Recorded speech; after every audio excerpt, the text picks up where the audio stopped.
Saudara, kembali di Sapa Indonesia Malam, saya Radi Saputro. Selebgram Lisa Mariana, saudara, menggugat perdata mantan Gubernur Jawa Barat Ridwan Kamil atas perbuatan melawan hukum ke Pengadilan Negeri Bandung. Di sisi lain, penyelidikan atas laporan dugaan pencemaran nama baik dari Ridwan Kamil terhadap Lisa Mariana pun masih bergulir di Barreskrim Polri. Selebgram Lisa Mariana menggugat perdata mantan Gubernur Jawa Barat Ridwan Kamil atas perbuatan melawan hukum ke Pengadilan Negeri Bandung. Gugatan ini dilayangkan setelah Ridwan Kamil melaporkan Lisa ke polisi atas pencemaran nama baik April lalu. Pihak Pengadilan Negeri Bandung mengonfirmasi sidang perdana gugatan Lisa terhadap Ridwan Kamil digelar 19 Mei mendatang. Mediasi menjadi langkah awal dalam sidang perdana tersebut. Kita panggil para pihak dulu.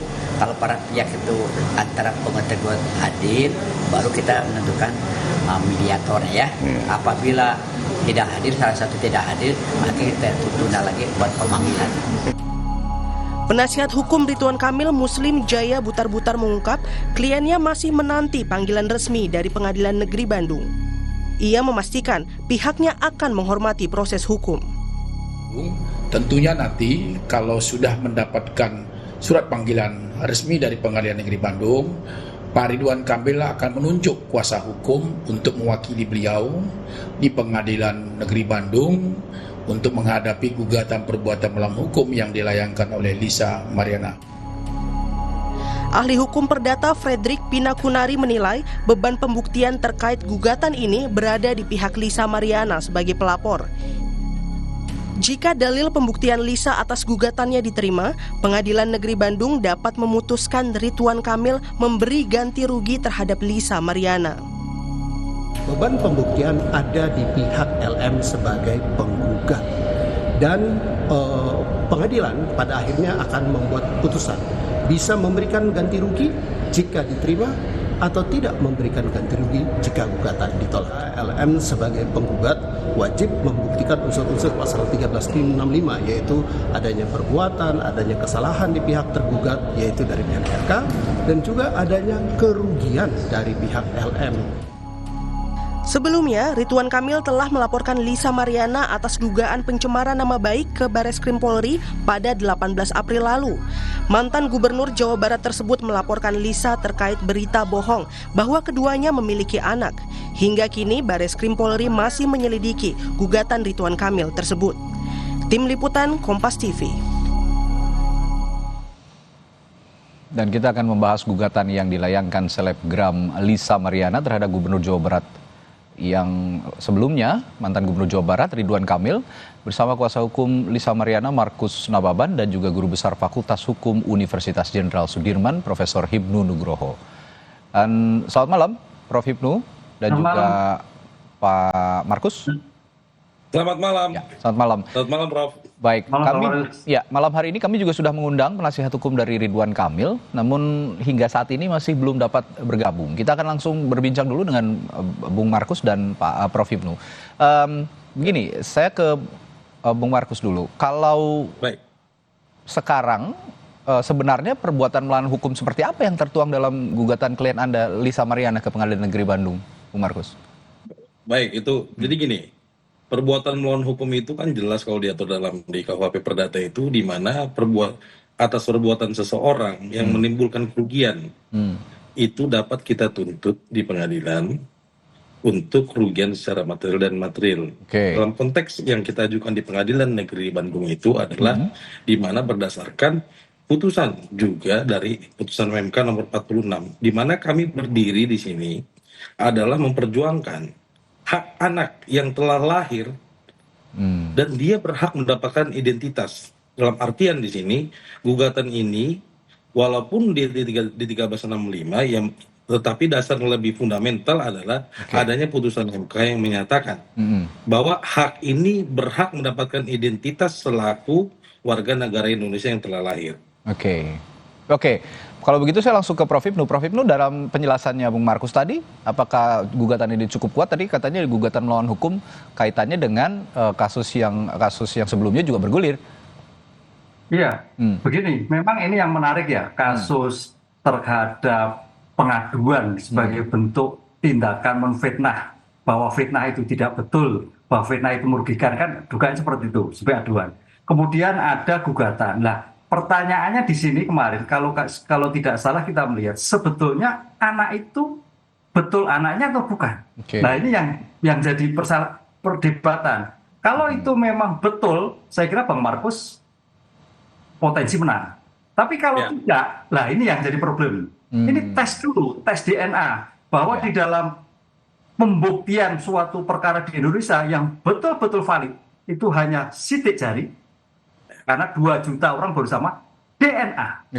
Lah ini Bang Markus, bagaimana tentang hasil DNA? Kalau itu iya, Bang Markus potensi. Tapi kalau tidak, lah ini bisa berbalik. Begitu. Nah, seperti itu. Tadi juga di konferensi pers, Bung Markus menyatakan minta Pak RK dan Lisanya juga tes DNA ya, begitu ya, Bung Markus? Ya. Jadi mungkin izin saya mau tanggapi seperti ini. Ya, silakan. Tadi saya menyambut dari pandangan dari Prof. Sebetulnya kan gini, kita ini kan upaya hukum yang kita lakukan adalah tentunya untuk mendapatkan kejelasan ataupun kita mendapatkan daripada konstitusi klien kami, yaitu upaya hukum perdata. Kan saya selalu kami terangkan bahwa jelas kok di sini di poin 3.15 di putusan MK nomor 46 itu jelas pertimbangannya. Menimbang bahwa berdasarkan seluruh pertimbangan di atas, maka para dalil pemohon sepanjang menyangkut pasal 2 ayat 2 Undang-Undang nomor 1 tahun 74 tidak beralasan menurut hukum.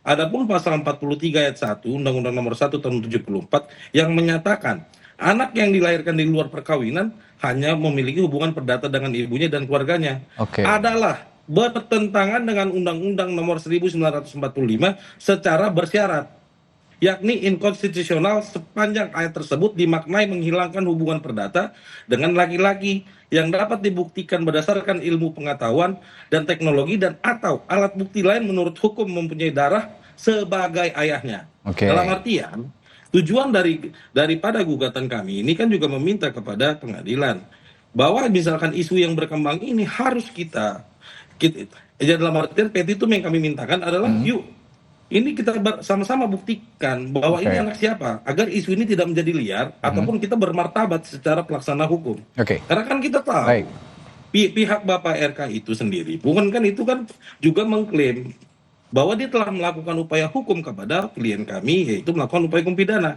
Yang sekarang pertanyaan kami adalah kepada kuasa hukum dari Bapak RK, dia melaporkan klien kami adalah untuk pencemaran nama baik. Kita sama-sama tahu kok, pencemaran nama baik itu kan outputnya adalah pemulihan nama baik. Kalau memang namanya mau dipulihkan, ayo silakan kita sama-sama tes DNA. Kita semua punya dasar hukum dan memiliki hak konstitusi, yang dimana upaya hukum itu bisa kita tempuh, mau perdata maupun pidana, yang mana hasilnya adalah ayo kita buktikan anak ini anak siapa. Kurang lebih begitu, Pak. Baik, dari penjelasan Bung Markus tadi, Prof. Hipnu ada respons?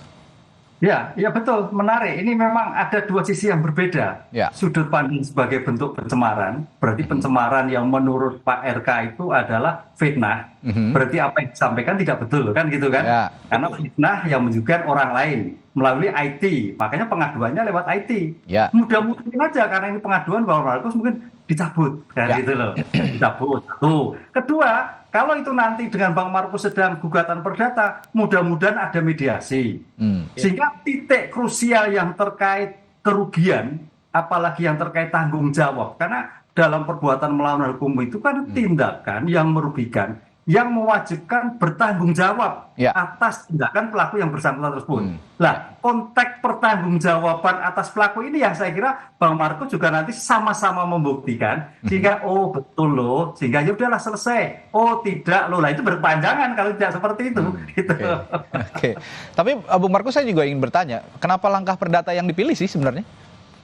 Jadi gini ya, kami gini Pak ya, dalam artian kita menghargai segala proses hukum yang ada di negara ini.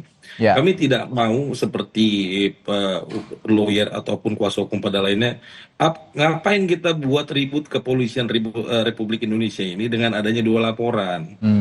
Kalau memang Bapak RK dengan kuasa hukumnya telah melaporkan kami itu, klien kami itu di Barreskrim Polri, ya sudah kami juga siap membuktikannya. Nah, Jadi upaya hukum perdata yang kami lakukan juga itu adalah hak dari konstitusi klien kami. Jadi saya juga mau Bapak Muslim maupun Bapak RK bermartabat, menghargai segala proses hukum. Oke. Tadi saya mau sambung juga dari pandangan dari Prof itu sangat bagus. Itu pembuktiannya itu harus hadir. Ketika nanti di dalam mediasi itu kan ada SEMA. Tema aturan di Mahkamah Agung itu mewajibkan prinsipal itu harus hadir di dalam persidangan. Sekarang saya tanya, apakah Bapak Ridwan Kamil mau hadir nanti di persidangan? Kami sangat menghormati. Berarti kami akui bahwa memang mereka itu juga dengan kami sama-sama menghormati segala proses hukum yang sedang kami tempuh, baik itu proses hukum dari Bapak Ridwan Kamil maupun proses hukum yang kami lakukan.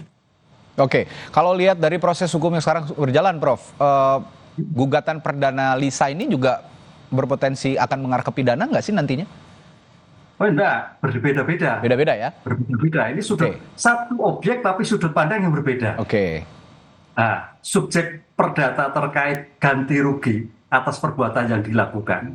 Dan itu ada hubungan kausal antara pembuat dan terbuat. Tapi kalau terkait dengan pidana adalah pencemaran. Jadi suatu yang terpisah. Makanya ujungnya, betul Pak Mas, ini dulu. Kalau ujungnya itu betul A, berarti nanti pencemaran tidak terjadi. Tapi kalau betul B, berarti pencemaran terjadi. Ini saya kira memang harus penyelesaian yang tepat, Mas Markus, sehingga tidak sampai berlarut-larut. Nah, itu. Betul. Itu tadi, tidak berlarut. Fokusnya apa sih? Oh, tentang status. Fokusnya itu apa? Pertanggungjawaban. Lah, yang dipertanggungjawabkan status itu betul atau tidak? Ini yang jadi fokus dulu. Baru pada tindakan lain. Begitu tidak terbukti, baru terkait perkara pidana jalan. Berarti fitnah selama ini. Oke, termasuk kalau itu nanti terbukti, berarti perkara pidana tidak berjalan. Gitu. Oke, termasuk soal ganti rugi ya, Prof ya, seperti yang harus dipenuhi tergugat misalnya. Iya, dampak dari suatu perbuatan yang terkait tentang betul, ya mau ganti rugi. Oke. Kan gitu kan. Oke, baik. Nah, Bung Markus, setelah ini langkah yang kan sekarang sudah ini ada gugatan baru ya, perbuatan melawan hukum. Setelah ini kan juga proses hukum sebelumnya masih berjalan. Sejauh ini proses hukum yang kemarin sudah diajukan sebelumnya, progresnya sudah sejauh mana sekarang? Maksudnya proses hukum yang dilakukan Bapak RK mungkin ya kepada kami. Kalau melihat ini responsnya maksudnya dari kuasa hukum Lisa sendiri bagaimana? Kami responnya sangat appreciate ya, dalam artian setiap proses hukum itu kita hargai. Justru kami berharap kok undangan belum pernah datang ke klien kami.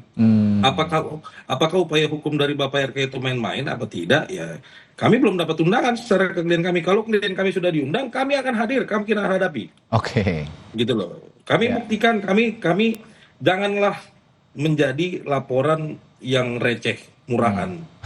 Tolong buktikan secara pidana, silakan. Ayo kita buktikan. Mau itu pun dipidana maupun diperdata, kami siap. Tapi kalau kata Prof tadi jangan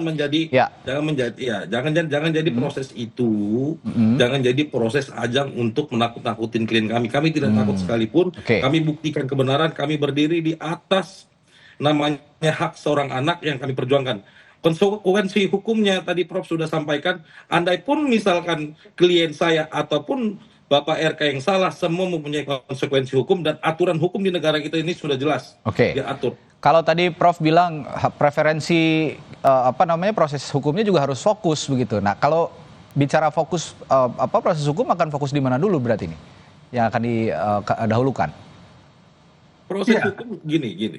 Bapak nanya saya maksudnya. Ke Bung Markus, sorry. Oke. Proses hukum itu kan dua-duanya sedang berjalan. Tentunya kami secara lawyer itu kan memiliki tim. Jadi untuk khusus di perdata itu langsung ditangani oleh kantor saya, Markus Nababan and Partners, dan di dalam pidana itu ada di kantor John Boy Nababan and Partners. Dalam artian kami fokus, kami semuanya fokus. Upaya hukum yang dilakukan beliau dengan upaya hukum perdata yang kami lakukan sangat fokus.